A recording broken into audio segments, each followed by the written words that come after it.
பிரித்தானியாவில் உள்ள லட்சக்கணக்கான குடும்பங்களின் மின்சாரம் மற்றும் எரிவாயு கட்டணங்கள் எதிர்வரும் ஜூலை மாதம் 1 முதல் மீண்டும் அதிகரிக்க உள்ளதாக அறிவிக்கப்பட்டுள்ளது.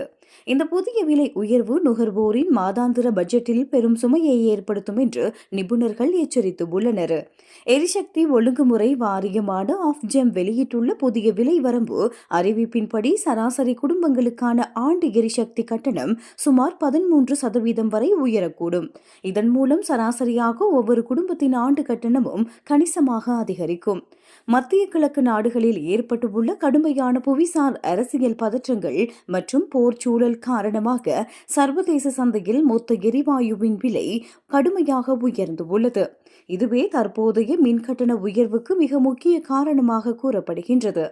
இந்த திடீர் விலை உயர்வால் பிரிட்டனில் உள்ள நடுத்தர மற்றும் ஏழை குடும்பங்கள் கடுமையான வாழ்வாதார சிக்கலை சந்திப்பார்கள் என தெரிகின்றது. ஏற்கனவே அங்கு நிலவி வரும் வாழ்க்கை செலவின் நெருக்கடிக்கு மத்தியில் இந்த அறிவிப்பு மக்களுக்கு பேரிடியாக அமைந்துள்ளது.